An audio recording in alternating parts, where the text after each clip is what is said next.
चला तर आज पुन्हा एकदा झेन म्हणजे साधं सरळ जीवन जगण्याची कला. नमस्कार, मी स्नेहल. मंडळी, तुमच्या मते स्वाभिमान म्हणजे काय? आत्मप्रतिष्ठा म्हणजे काय? अर्थात स्वाभिमान, आत्मप्रतिष्ठा या गोष्टी आपल्या व्यक्तिमत्वातले खूप मोठे गुण असतात. स्वाभिमान म्हणजेच स्वतःची ओळख, स्वतःबद्दल स्वतःला असलेला आदर. पण हा जेव्हा कधीतरी डिवचला जातो ना, त्यावेळेस एकतर माणूस अगदी चांगलं काहीतरी मिळवू शकतो किंवा रसातळाला तरी जाऊ शकतो. आणि हे अवलंबून असतं आपल्या दृष्टिकोनावरती. चला तर आज या संदर्भातच एक कथा आपण ऐकणार आहोत. एक बिझनेसमॅन रेल्वे प्लॅटफॉर्मवरती चाललेला असतो आणि त्याची रेल्वे लागलेली असते.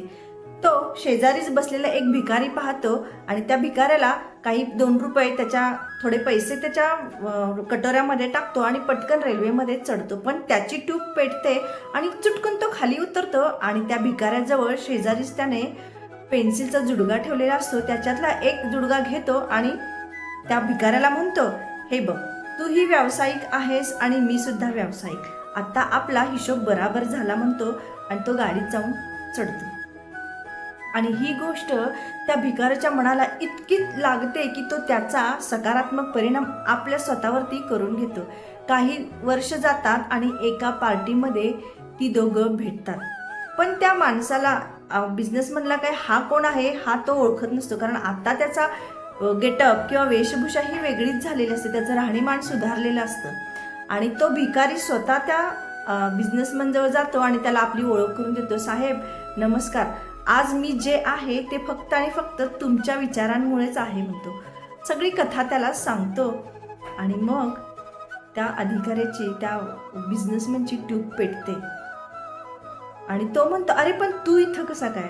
तर ज्या दिवशी तुमची आणि माझी भेट पडली त्या दिवशी ते तुमचं वागणं पाहून मी माझा सगळा तिथला बोऱ्या बिस्तारा गोळा केला आणि नव्या जोमाने व्यवसाय करण्यासाठी चालू पडलो म्हणतो. आणि आज मी इथं पोचलो आणि माझ्या आयुष्यात इतका मोठा बदल घडवणारी व्यक्ती म्हणजे तुम्हीच. तुम्ही माझं आयुष्य बदलून गेलं म्हणतो. पहा, एक ठिणगी जी त्याच्या विचाराने सकारात्मकरित्या स्वीकारली आणि त्यानं स्वतःचं आयुष्य बदललं. म्हणजे आपल्या आयुष्यात येणाऱ्या गोष्टी, व्यक्ती या उगीचच येत नसतात, तर त्याच्या मागं काहीतरी कारण असतं. पण ते अवलंबून आपल्या विचारांवरती असतं. आपण सकारात्मक घेतलं तर आपलं आयुष्य या भिकाऱ्याप्रमाणे नक्कीच बदलून जाईल. व्हिडिओ आवडल्यास लाईक, शेअर, सबस्क्राईब नक्की करा. धन्यवाद.